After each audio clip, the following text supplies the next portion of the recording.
December 1900. On the lonely rock of Island Moor, 3 men vanished into thin air. When rescuers arrived, they found the lighthouse locked from the inside, a half-eaten meal on the table, and a clock that had stopped forever. But the true horror isn't their disappearance. It's the final entries in the logbook describing a storm that, according to every ship in the area, never actually happened. Stay with us until the end, because the single piece of clothing left behind might hold the key to this century-old nightmare. So back in December 1900, 3 men just vanished from a remote Scottish lighthouse. No trace. And here's the big question. How did they disappear from a lighthouse that was locked from the inside? Okay, so the relief ship, the Hesperus, shows up, but the island was eerily silent. No welcome flag.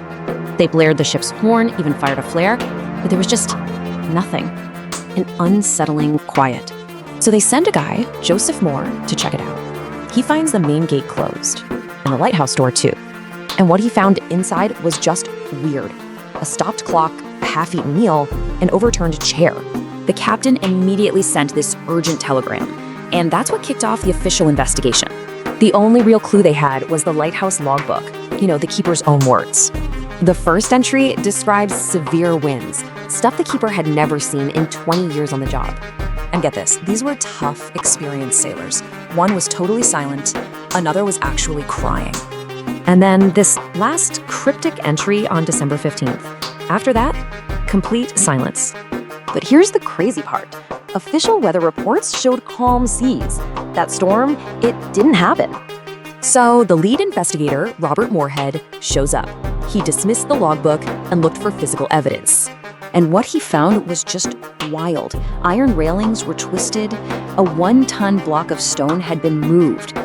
So all this led to the official theory. A single, massive, rogue wave smashed into the island.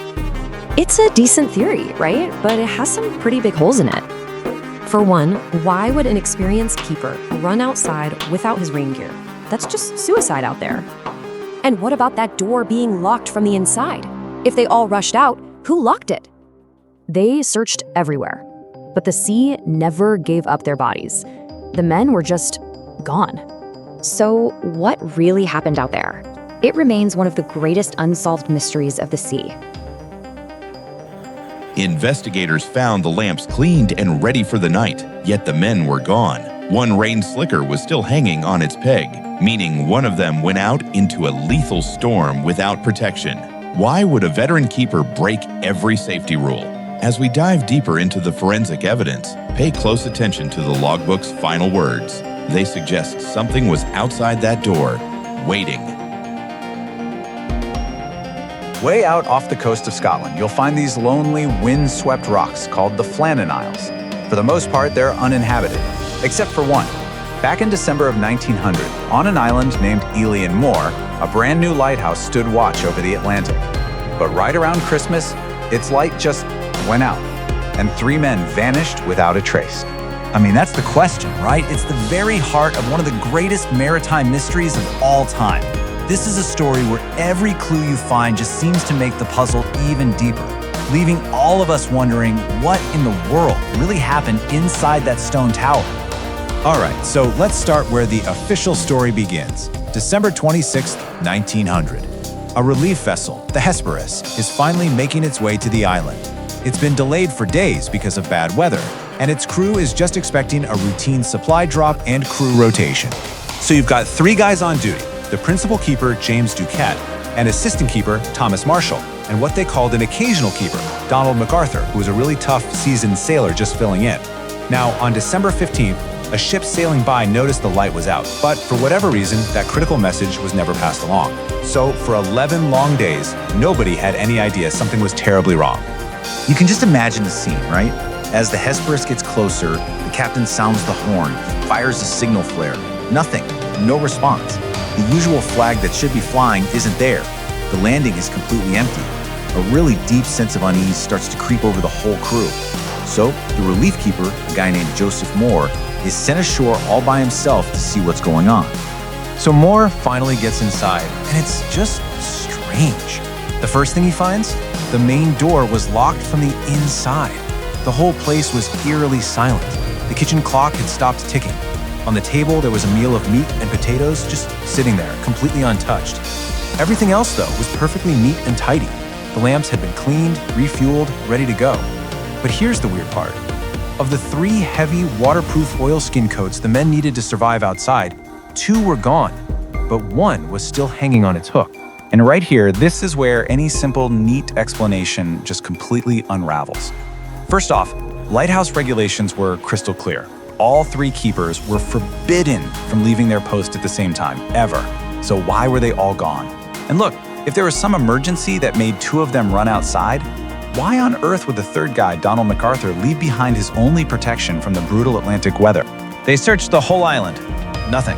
Not a single body, not a sign of a fight. The only thing the men left behind was the lighthouse logbook.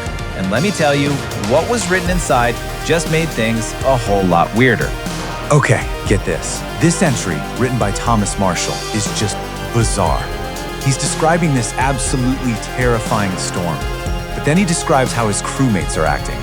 James Ducat has gone completely silent and withdrawn. And Donald MacArthur, this veteran sailor, a guy known for being tough as nails, he's openly weeping. What could possibly make a man like that cry? And it doesn't stop there. The next day, the log gets even more intense. Marshall writes that the storm is still raging with such fury that all 3 of these experienced keepers, men who'd spent their entire lives on the sea, were huddled together, actually praying to be saved. It just paints this picture of absolute gut-rending terror. But here's the kicker, the really big problem with this whole story. Shore-based weather stations, ships in the area, they all reported calm seas on those exact days. There was no storm. The insane tempest that had one man quiet and another one crying, the one that drove them to prayer, it seems it only existed inside the pages of that logbook, and maybe inside the minds of the keepers. And then, the final entry. It wasn't even in the proper log, just jotted down on a slate to be copied over later. It's from 9 a.m. on December 15th, the same day the light was first seen to be out. After days of what sounds like terror from a storm that wasn't there, a sudden calm. God is over all. What happened in the hours after that was written? So you've got this really strange psychological puzzle inside the lighthouse. But outside, the evidence pointed to something very, very physical, a force of nature that's almost impossible to imagine. The official investigation, led by a superintendent named Robert Muirhead, focused on this evidence to try and come up with a rational explanation. So, the main theory everyone landed on was a rogue wave. And we're not just talking about a big storm wave. These things are monsters, solitary walls of water that can pop up out of nowhere, even on a calm sea, sometimes reaching over 100 feet high. They're unbelievably powerful and dangerous. And the damage Muirhead found on the island, it was unbelievable. Seriously, on the West Landing, thick iron railings were bent and twisted like paper clips. A supply crate, which they thought was in a safe spot 110 feet above sea level, had been totally smashed. A massive rock that weighed more than a ton had been moved. Even a lifebuoy, which was bolted to the railings, had been ripped clean off. So the official theory kind of paints this picture, right? Ducat and Marshall went down to the landing to secure some gear. A huge wave hits them.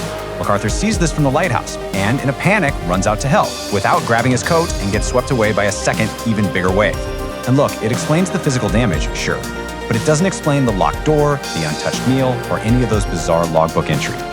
Yeah, the official story just didn't sit right with a lot of people. There were too many holes, you know? The public and the press weren't buying it. And that's when the whispers started and much stranger theories began to take root. I mean, think about it. The isolation on an island like that is just intense. Imagine spending weeks on end, stuck inside a stone tube, with nothing to hear but the wind and the waves. The psychological strain could be enormous. Is it possible that the loneliness finally just broke them? This whole idea brings us right back to that phantom storm in the logbook. What if the storm wasn't real, but a psychological one? It's possible one man suffered some kind of psychotic break, and his delusions spread to the others. It's a real phenomenon known as folie à deux, or shared psychosis. This madness of 3 could have ended in a fight, or maybe they just fled in a state of shared terror and threw themselves into the sea. And of course, you can't have a mystery this strange without getting into the supernatural stuff. The Flannan Isles have this long, creepy history. For centuries, local shepherds actually called the place the Other Country. They believed it was inhabited by spirits and they refused to spend the night there. So naturally, this folklore has sparked all kinds of theories: ghosts, sea monsters, even alien abduction, to explain the impossible scene the men left behind. So at the end of the day, all we have are theories. No bodies were ever pulled from those churning Atlantic waters. The three men just stopped existing. It's been more than 125 years, and in all that time, the fate of James Ducat, Thomas Marshall, and Donald MacArthur has captivated and completely baffled investigators, historians, and storytellers alike. It's a perfect mystery, really.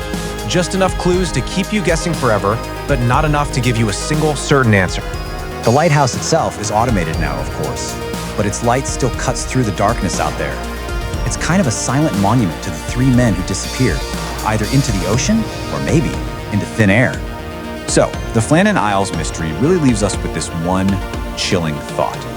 Maybe some questions just aren't meant to be answered. Was it a freak of nature, a total breakdown of the human mind, or something else entirely? I've got to ask, what do you think happened out there on that lonely rock?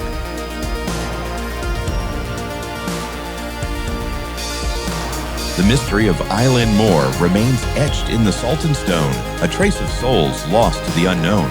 But while some vanish into the waves, others disappear into the very sky above us. Don't go anywhere, because the next case takes us to the clouds over Australia, where a pilot's final radio transmission described an aircraft that wasn't human before he and his plane vanished forever.